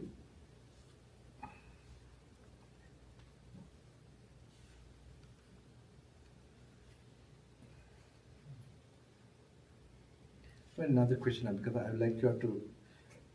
Quick question, can I offer you some water? No, thank you. Okay, sorry. Much merit. Please, anyone? I like to. Yesterday, all got enlightened or not? Can you kindly put on some advice? If you can give some advice when you go on this path, when you develop your mindfulness, there are certain obstacles you face, especially on your body when you do Vedana and all that. So certain energies, sometimes your energy centers are blocked. Is there any advice you can give to release these? I understand. Yeah, we have so many ways because we will face a lot of, like if you're really striving, you get more physically, bodily, and you can't solve some problems and so on. Buddha is also not alive. So I normally say this one practical things, like places, energy places. We have used, like for example, okay, I tell you one example what happened to me in the jungle one time, just for an idea. This is actually more than my teacher. I stayed deep jungle. There's some karma I had. I don't know anyone from Sri Lanka, like Kabilita. Have you heard? From Kabilita, certain about 2 kilometers away, I was in a hut. In the army camp? Yeah, the army camp was the one who gave me food. Now they are giving food like that, like they don't see me, they leave it. Here is like Kabilita now. So, yeah, when I was staying there, it's a hut actually near the river. So, hut means, corrugated this thing and one bamboo, just poles and snakes. Many snakes I experienced there. Later I was also wondering, I'm staying with so many snakes this the night time, evening time. Anyway, there one time I was getting this sound, like this cricket sound, Like, normally it is known in psychological this thing that there's some mental, right? It's associated, like it's very common symptom of a sound, like a sound, I don't know. So so when I got this sound more especially of that, I didn't, it was not normal or unusual, so I would not stay in that area. I just immediately left. Not easy to leave suddenly like that. So, but anyway, I left the place and came to Colombo. And I was wondering what happened to me, what was that peculiar experience. Then I had my own way of knowing things, I don't know how to tell you all, but anyway, it's like so many spirits are there around there. So many unseen spirits and, energies, like they have come like to get married, like, and maybe out of to the compassion or whatever, they're not leaving. so they have also come to Colombo. Luckily, I don't see them properly. Big stomach, long tongue, and so what is the solution for that now? Even to go to a psychologist? No, there was a solution. The sacred like places are made for certain purpose. Like they are consecrated. I don't know how to pronounce this properly. They are properly, they are energized. Life is given. Like we have ancient king's time and, like Anuradhapura and all these places. They have. So Kirivera, because Yala is close to Kirivera. Kirivera is where one of the places where Buddha came, gone to Sri Lanka and this thing. So that place, and there's a Bodhi tree, Ashtapala Bodhi near Khataragawa. So the solution was to go to these two places, just hang around there. Worship and hang around. When I was here, hang around, these things have to leave from the body. So these are because they're unseen, there's no medicine or something. Sometimes the energy field or something, this one way, that's what pilgrimages, these are all quite good time to time. Not keep on, this is my solutions, if you just get some problem. This is one, and then of course to have wisdom, always, keep touch with the reading and contemplating is the biggest weapon and protection, I would say. Sometimes some type of chanting and devotional thing also will also good to increase your blockages. Sometimes you have so much of energy, you don't know how to ground it. And also, healing energy. So I don't want to go on that path. I understand, yeah. You must place this. I tell when you have something like this also, like, place it to the Buddha, like in Brahma Murta time. I hope you can go through this, some of, I can't explain now, like regarding like who have cancer or unsolvable problem. I have given away Brahma Murta time how to, a way of thinking to get the Buddha's power in a different way. This is actually, it's not the exact teaching, but it will help in one person who wants to resolve some kind of on the spiritual path or any other thing. They want to. This will help the way.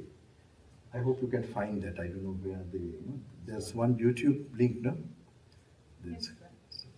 Please try to find with the Bodhi, with the Bodhi tree and how to imagine it. I've seen people getting result. I don't know. I'm also surprised how they. I made the Rashtrapada Bodhi at Kapagana too. Okay.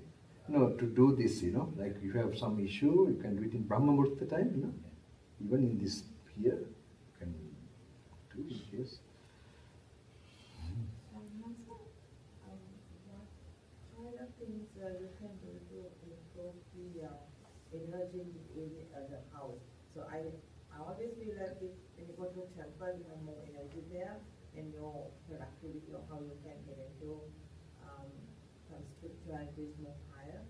What kind of things you can generally do to have that energy level uplifted? At home, are you alone or with anybody else? I'm alone mostly, yeah. Then it is your energy. you can ordain like me. No, one thing if you like some more tips, maybe another can dungalanda puluwan. You can, ඒ වගේ කරන්න පුළුවන්. Keep good smells. And maybe vegetarian especially also, devas are more this thing with the, it will block the ear. So vegetarian, this kind of food and all that. And it's a vibration, even vegetarian food, if you have a lot of desires, tasting a lot, you're inclined to five senses, that will invite that level of things around you. So you can always improve. Don't worry too much. Don't be too much about how the external world is. So karmically it can come. How much you try, sometimes past lives, what you've done would come up, but then you're clearing it now.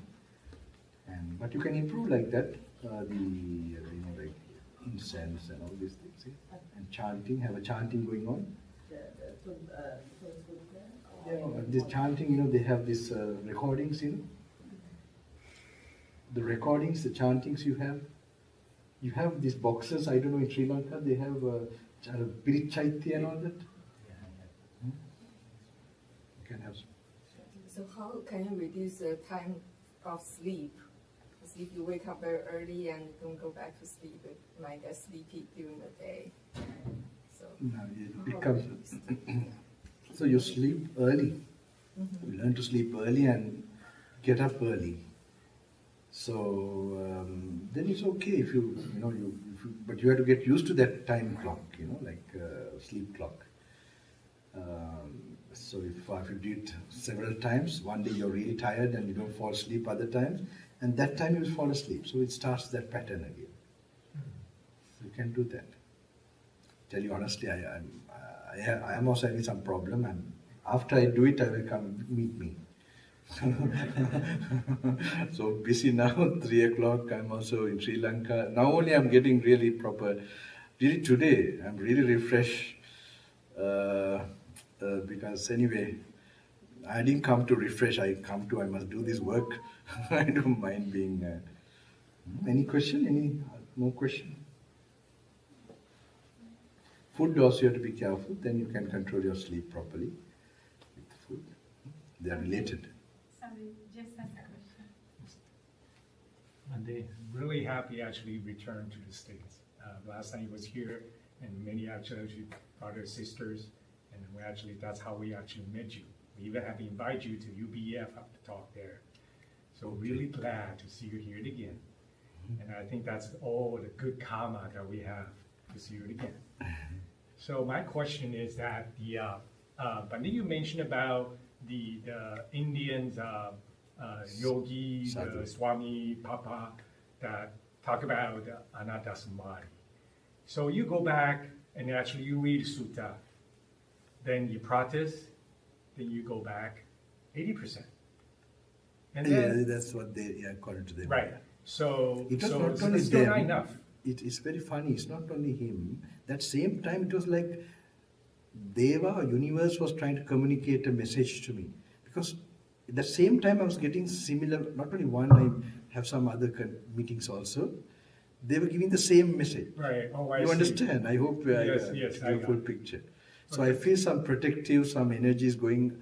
I don't know. This is my some idea that. So just I don't want to reveal this kind of thing, but definitely, you will not be alone. You will be, like the universe will be guiding you. I think, I don't want you to blindly believe all these things too much. Okay. Yeah. But I want to stress the importance of the suttas by that. Right, that's the main what thing, I yeah. mean. But later on, what I understand, what I understand, you go back to, you mentioned about, so the 4 elements, so the hardness, the characteristic about hardness, wind, water, and fire. Yeah. So that's how you practice 4 elements, samadhi or meditation, so it gains you to 120%? So you totally replicate. No. I was just anatta. I was not doing that much even. Right. Just read so fast. How did you actually? Can you explain more and share more about your process? Yeah, no. That time when they told me this, I went straight to one of the jungle areas I went before, Right. and read fast, not contemplate enough even. Just read those Kanda Varga. That's why in the retreat I'm mixing that effect. That people that that they are going to bound to they will never have read so much of Buddha's teaching now in the retreat. So then that will happen. There's something I know that will happen in their system. So this is not, but that is not leading to enlightenment also properly. But if you have time, you can try to do it, contemplating. Take a point, and that's the real way. So that also can be done. But because it's 5 days, I make sure that they don't do too much that, and they just cover this, so that when they leave, even anybody, because that was created for general to whoever comes, one day, that they will benefit from that. That they will go with a high dosage of, so this, but the real way is actually more, that also I tell, so they can do it time to time. Just take it, visualize it, and then in your walking meditation especially, there's a way you have to practice, that's where you can get those sparks of, oh, this is it, wow experiences. You understand? Yeah. Wait, we will just do a little bit of this reading, this one part, okay? So we can then maybe time to finish after that. We'll have some more. You have it? Sure. But I can see you all are very, even in New York last time I could see people are really, really, interested, and they're at a level of where they can appreciate this and go on. So I am very glad all the way coming. There's one even like that, enough for me. And I'm very grateful of I don't have to tell all these people who are behind all this. Wait, just give you. I have only one book now. There's more there on the table. We can share. So I see this as, I'm very glad because this is my new mission. The books come into your hand.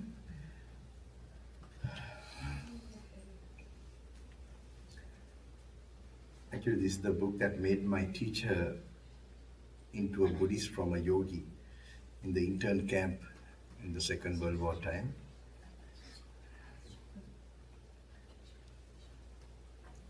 So even now when we are reading a little bit, we will get a lot of good karma, that's just right now. So I quickly do because we have not much time.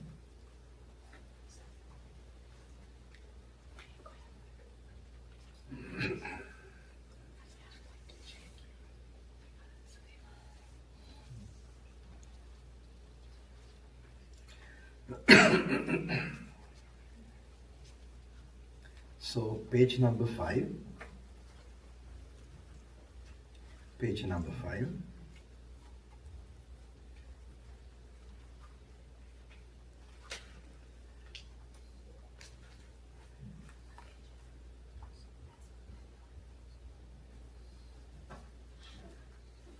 Thus has it been said by the Buddha, the enlightened one, it is through not understanding, not realizing four things that I, disciples as well as you, had to wander so long through this round of rebirths. And what are these four things? They are the noble truth of suffering, the noble truth of origin of suffering, the noble truth of extinction of suffering, the noble truth of the path that leads to the extinction of suffering.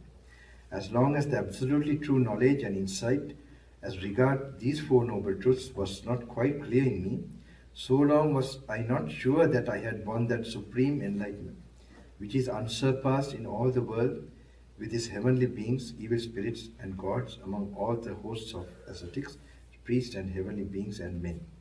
But as soon as the absolute true knowledge and insight as regards these four noble truths had become perfectly clear in me, there arose in me the assurance that I had won that supreme, unsurpassed enlightenment.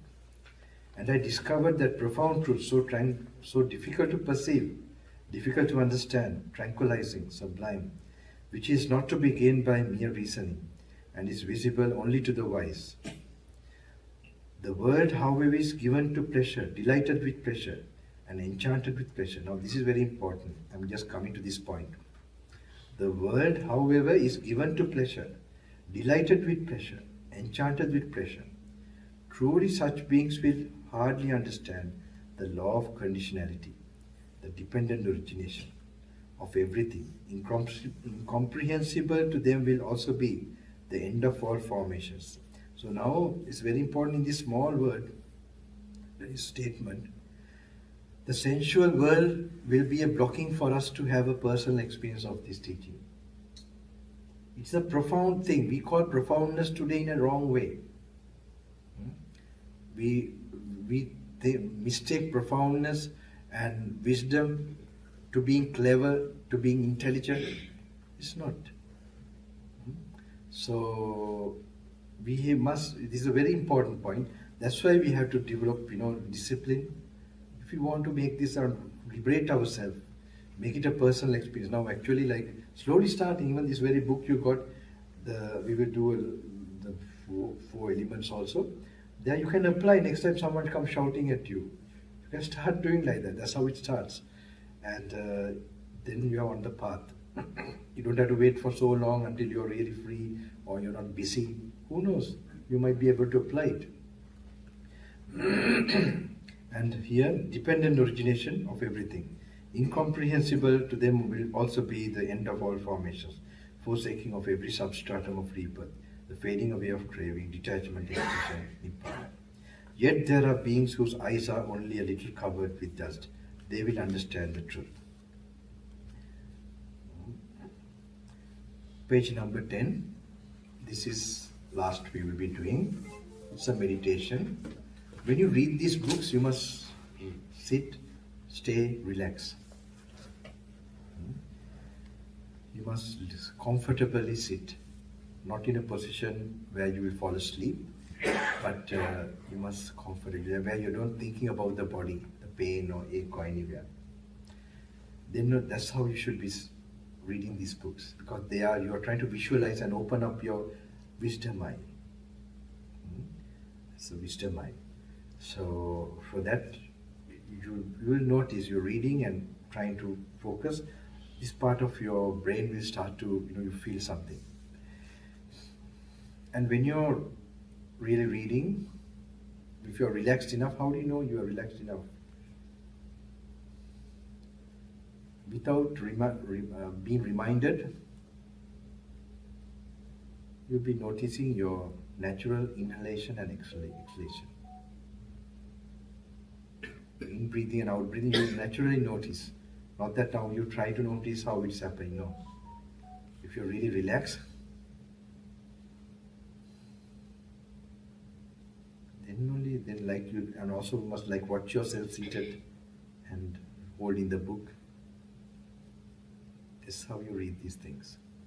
And you must read these things with the idea of letting go. Someone with a lot of greed and attachment, this is meaningless. And this visualizing and contemplating these things will make you let go more. So when you are reading and applying, you'll find you feel energized or peaceful, that feeling will increase more. Because your baggage, your thoughts, your body, you're letting go while you're reading. So it's not like a study reading thing. It's an object of meditation. What now is the solid element? 10th page. The solid element may be one's own or it may be external. And what is one's own solid element? Whatever is one's own karma, one's own person or body, there exists of karmically acquired hardness. That's very interesting how the Buddha is explaining. You know, these body parts or body things don't come just from the sky or something. They come karmically. That's very interesting. Sometimes you have some body ailment, all medicine is being done, treatment, still it's not being cured. Like back pain sometimes. Sometimes you have hurted an animal or something in the previous lives, broken this thing, that will come to you. So if we have that ability to see what is the cause of that pain, so the body comes in that form, to give give that type of consciousness and feeling as pain or as pressure. So body is karmically rising. If you don't have karma in a mother's womb, there's nothing, no 5-element thing can be formed. It won't manifest from thin air. From thin air it manifests because the karma is the force behind it.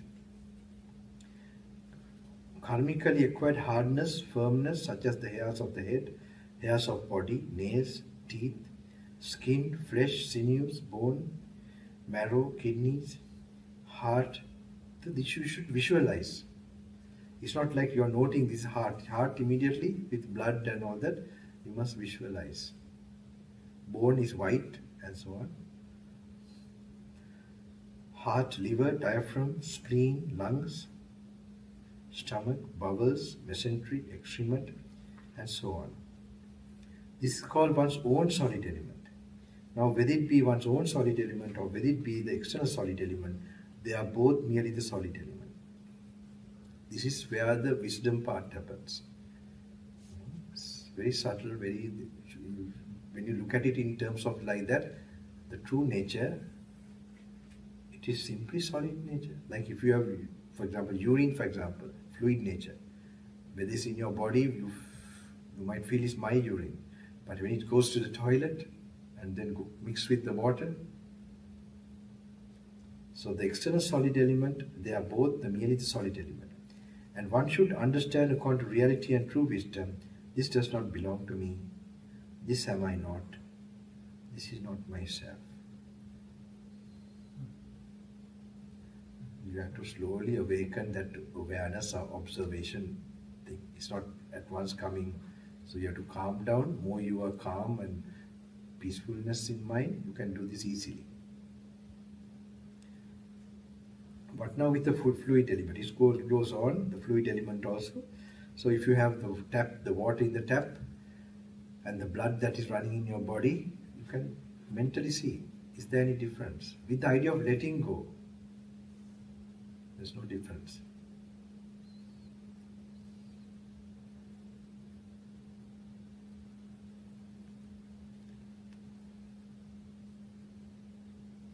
And also you can think the other way. Another thing, do you think the ear gets angry? What do you think? Where does anger happens? Your consciousness. So the tongue taste anything? So let mentally see the real thing, separating the consciousness. It's also very helpful. This is one small way of looking at things also. So this,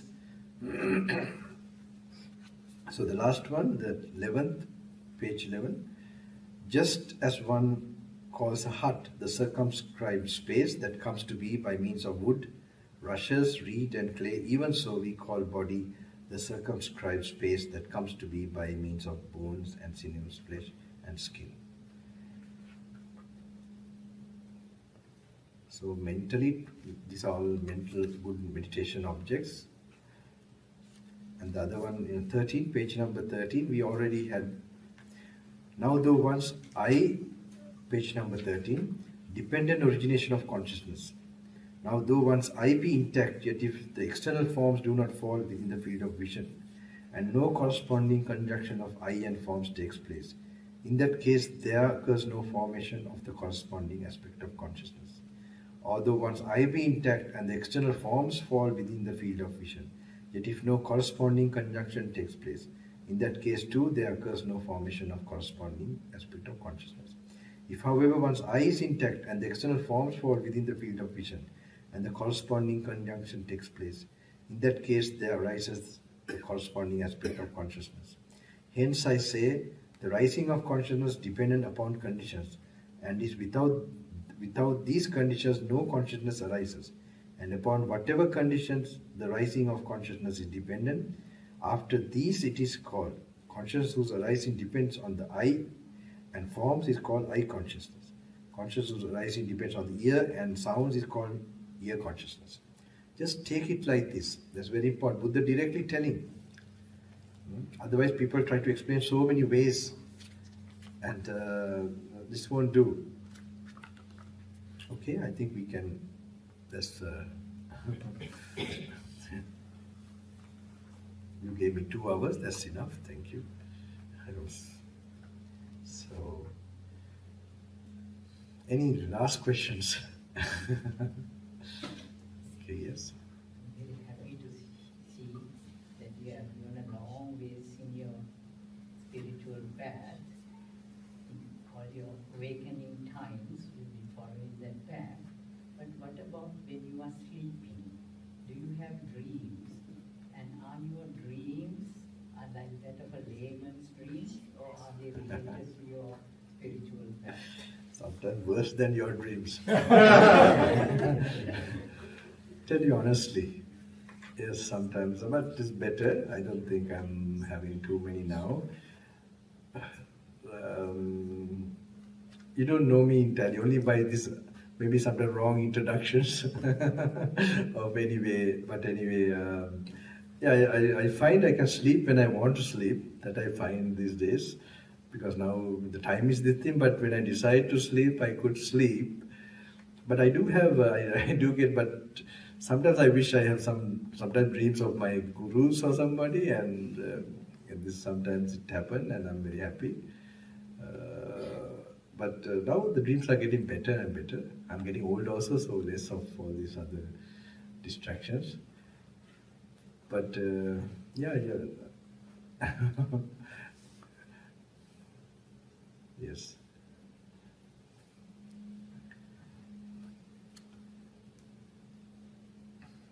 Those days I had very interesting dreams actually, with my teacher, when I was with him. That was a solid period of Dhamma.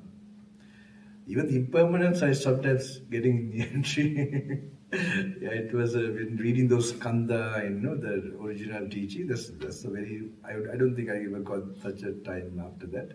As a young boy, when I was with him, Upasaka and Purgastu Island Hermitage. This was one of the best times, I think, in that Dhamma. Yeah, this what you are subconscious work,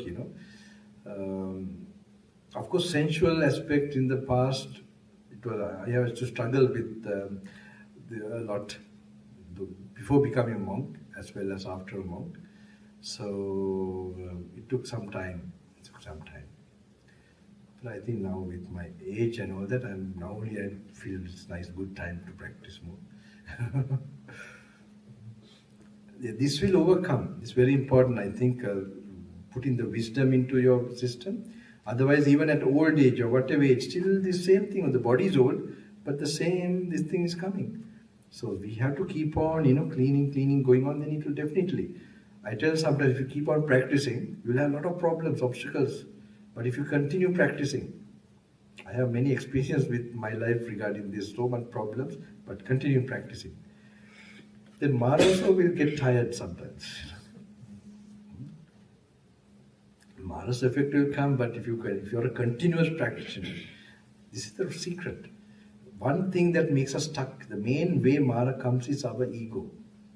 We feel, I have a problem, someone did a problem to me. So if you can feel, you can leave a problem and start continuing very fast, immediately, things become very easier. Not making it a problem, not thinking it's a problem. It's just some happen. So this is very important, I think.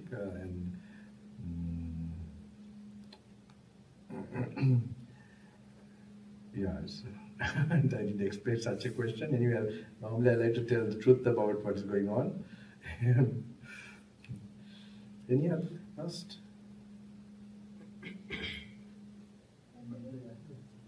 How can we prepare everything in our life with the death? I told you the daily practice, and I tell you, very interesting. I think one Malaysian Chinese in Australia, I had to face some things in last months a lot, one after. I do a lot in the public as well as in my other life also, like my father passed away and so on. So I was there when many years I was out.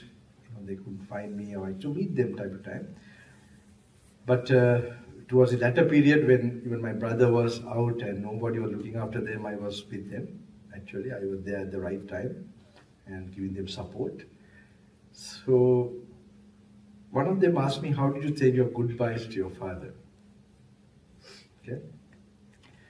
And if I really think of it, my first goodbye was when I ordained. It's really like that. This whole sasana, the Buddha's process is, actually I see it's like killing you before death comes. Okay? So I could remember yesterday actually I was in the monastery who cut my hair, the Bante, he's the one who cut my hair at 4:30 in the morning, who came to cut my hair. And I could feel like I was being taken to gallows, The gallows, to be hanged. The reason is, you're going to be cut away from the sensual world. And still I was not completely desireless to be. So I had that feeling, and you should get that feeling. So in that ordination process also you have that dying thing. And then the other one was, when you attain samadhi, you die continuously when you attain samadhi. So you don't have to ordain, you can do it as a layperson. As I told you early morning, if you can completely not just sit down physically, wait until you don't think about your office, working place, and your family and all these things. Okay? Just not until you master that awareness. Sometimes some of those work might get, that you can't do it because you're doing this. But you will never regret that. Or find a work that you can do this. Try to think in your life, how I'm going to be liberated. So then, if you get that state, like you try to get it some way, not immediately tomorrow, but at least try to get it. So when you're doing that, you're already dying. Then when you get this wisdom of reading and then seeing things, you don't see immediately when you see your mother or your father or your children I don't have experience, but other people, if you see them begin to replace, not that you're running away to jungle, you slowly begin to create that perception in your room or in your bedside, slowly. And in the office, whenever you get time, and apply it to others, things that you're experiencing. And so that you'll find it should be to a point where you're not reacting also with expectations from people or, reaction negatively with people. You can now, itself you can see whether it's working for you. Then that is the way to prepare for death. Your karma will be less and you will already feel confident to face it. And many asked me this question. Yesterday also I got this question, I think. It's a Sri Lankan question. Was it you? Regarding what you attained or something? Not, no? You did? Okay. Okay, yeah. She is the one who asked me. And I can never forget the people who asked me this question because it's the second person. I have not a good memory sometimes, but this I had. So anyway, this question, what I have attained, so maybe they're expecting, I don't think they're expecting, but I have told, my teacher has told, if we get some insights or some clarity, even don't tell to ourselves whether we have attained this or that. So continue the path, continue the practice. Maybe we have attained, that's okay. That's okay, but we don't know, we are no Buddha to really give the confirmation. But practicing is common to everybody. Keep on practicing. So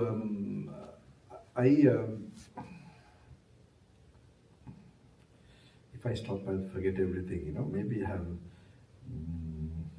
what did I tell? What I was to explain to you? Saying goodbye to your dad. Yeah. And then Yes, wait. Okay. Yes, these people ask me this question about, you know, what I have attained. So what I see is in this practice, very important thing is that, you know, especially about going to jungle, all these things, what I would have attained. One thing I can tell you honestly, or doing all these things, if I face death, I don't think I can do anything better to face death. So doing all these things, I think is the main thing that, you know, prepared me. So in your case, I would not say if you can do daily, that letting go and, you know, that enjoying that, you know, being in the moment, you're already dead, dying, you know.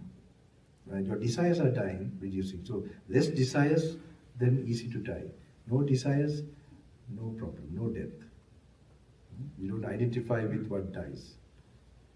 So that this is a daily you can do. That's what we are preparing. That's the main goal. To have fearlessness.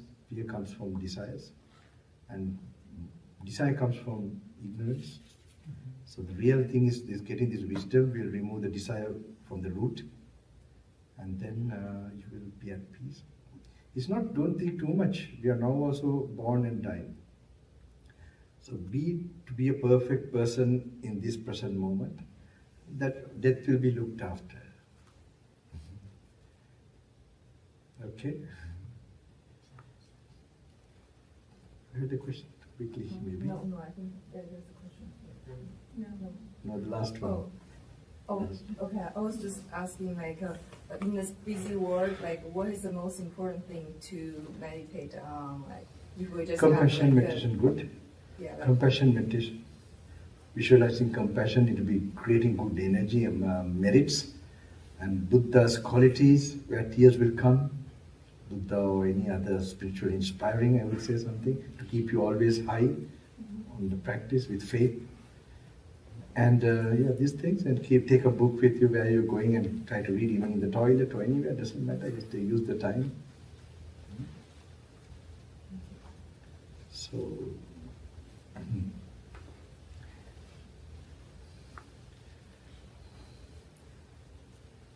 any other, no? Then we will, I think it's time now, all right? So I wish you all good luck and strength. Swami said, does anyone they wants to?